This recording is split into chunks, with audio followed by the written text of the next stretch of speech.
ये डिपेंड करता है आपकी प्रोग्रामिंग स्किल्स के ऊपर कि आप कौन कौन से ऑपरेशंस ऐसे कंसीडर करते हैं जो बाइनरी ट्री के अंदर इंप्लीमेंट हो सकते हैं।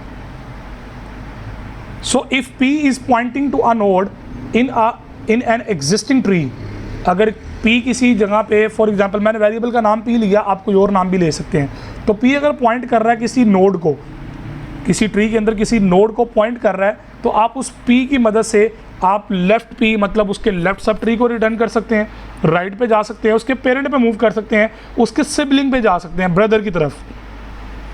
तो ये ऑपरेशंस भी उसके अंदर इन्वॉल्व हैं। इन्फो ले सकते हैं किसी मतलब एलिमेंट जिसको पॉइंट कर रहा है P, करंट नोड जिसे कहते हैं आप, तो करंट पॉइंटर जो है वो आपको डिफरेंट ऑपरेशंस परफॉर्म करके दे सकता है। So in order to construct a binary tree the following can be useful. अगर आप बाइनरी ट्री बनाने की कोशिश कर रहे हैं तो ये ऑपरेशंस भी यूजफुल होंगे। सेट लेफ्ट, जो लेफ्ट चाइल्ड को सेट करेगा, सेट राइट, जो राइट को सेट कर देगा, ठीक है। तो इस तरह डिफरेंट ऑपरेशंस आप माइंड में सर्कुलेट करें इसको, कॉन्सेप्ट को, आप डिफरेंट ऑपरेशंस और भी गेट कर सकते हैं। आप ये फाइंड कर सकते हैं ट्री के किस लेवल पे करंट पॉइंटर है, उसका लेफ्ट क्या है, राइट क्या है, पेरेंट क्या है, रूट से उसका पाथ कैलकुलेट कर सकते हैं। So there are many operations that can be implement by using a binary tree. So it's up to your programming skills. So let's move on the applications of binary tree.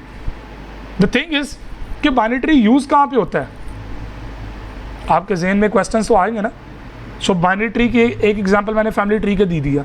अब आपके mind में आएगा यार family tree तो binary tree तो नहीं है, तो ये तो एक एग्जांपल चलो हो गई, इसके अलावा कहाँ पे इस्तेमाल होता है।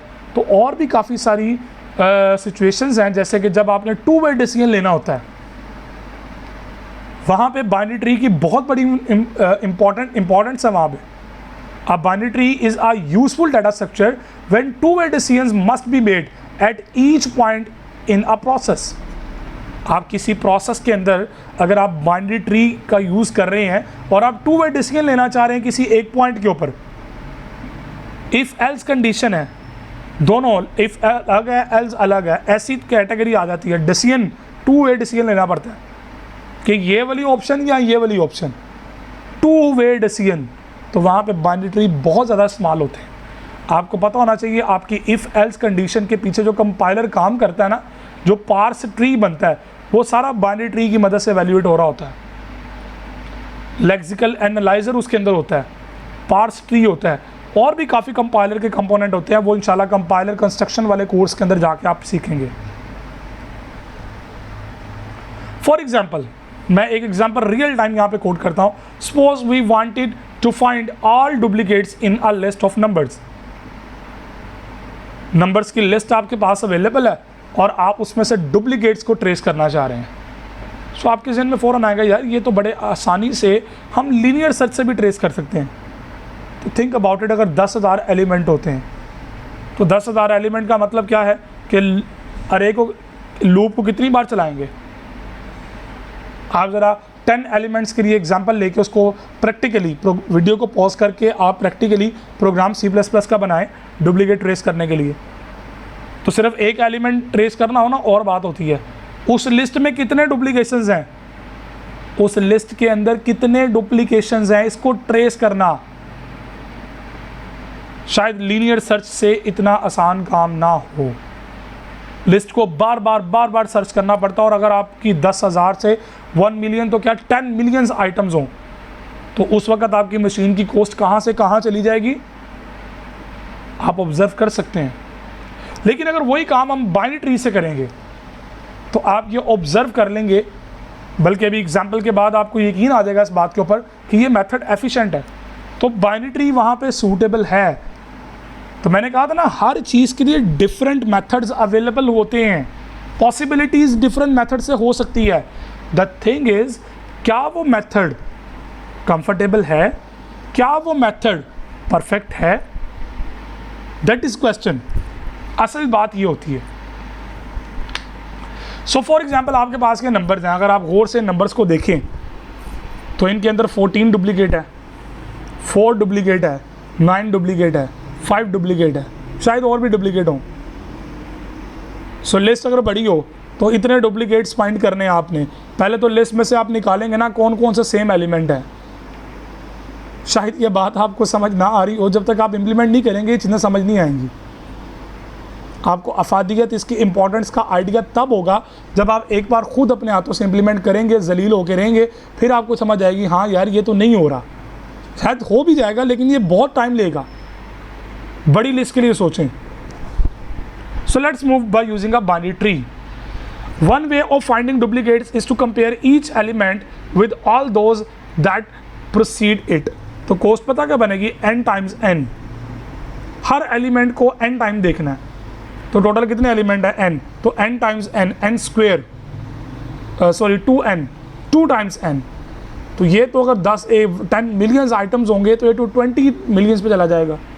इतने कंपैरिजंस मशीन से करवाने बैठ जाएंगे ना तो आपका एप्लीकेशन, आपका सॉफ्टवेयर कभी भी एक अच्छा सॉफ्टवेयर नहीं कहलाएगा। सो अनदर वे क्या है, ये तो पहला मेथड जो मैंने बताया ना डुप्लीकेशन ट्रेस करते। दूसरा तरीकाकार क्या है, if the list of the numbers is large and growing this procedure involves a large number of comparisons. बहुत ज़्यादा तादाद में कंपैरिजंस करने पड़ जाएंगे। So a link list could handle the growth but the comparisons would still be large. Link list तो ये काम कर सकती है लेकिन इसका जो वो हैंडलिंग होगी ना कंपैरिजंस की, वो काफ़ी लार्ज होती जाएगी। शायद आपको लगे कि ये उससे कम तो है, डेफिनेटली उससे कम है, अरे के मुकाबले में कम होगा, लेकिन कंपैरिजंस लार्ज होंगे उसके अंदर भी। So the number of comparisons can be drastically reduce by using a binary tree. आप बाइनरी ट्री का इस्तेमाल करते हुए आप इन कंपैरिजंस को रिड्यूस कर सकते हैं।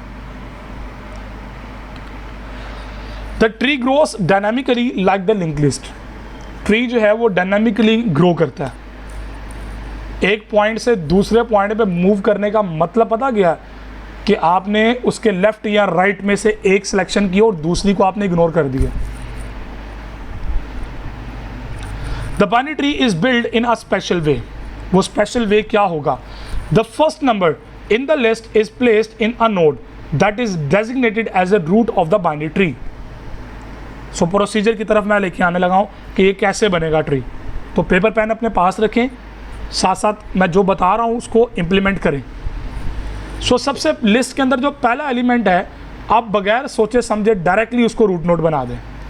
वो कोई भी एलिमेंट है आप उसको अपना रूट नोड बना दें। उसके बाद क्या होगा, initially both left and right sub tree of the roots are empty. Starting पे भी दोनों एम्प्टी हैं। नेक्स्ट एलिमेंट उठाएंगे, we take the next number and compare it with the number placed in a root. हम root के साथ check करेंगे root के इक्विवेलेंट है, अगर तो इक्विवेलेंट है कांग्रेचुलेशन, डुप्लीकेशन है, डुप्लीकेशन की अरे में उसको स्टोर कर दें। अगर वो इक्वल नहीं है तो दो ही ऑप्शंस होंगी ना, या वो लेस होगा या ग्रेटर होगा। तो अभी हम यहाँ पे मैकेनिज्म डेवलप कर रहे हैं कि अगर वो लेस होगा तो लेफ्ट पे आएगा, लार्ज होगा तो वो राइट पे जाएगा। So if it is the same then we have a duplicate. हम डुप्लीकेशंस मिल गई हमें। Otherwise we create a new tree node and put the new number in it. So the new node is made the left child of the root node if the second number is less than 1 in the root. अगर root से वो less होगा तो वो left पे आ जाएगा, और अगर वो राइट और ग्रेटर होगा तो वो राइट पे चला जाएगा। सिंपल सा कॉन्सेप्ट है। अब इसको इम्प्लीमेंट करने की तरफ आते हैं।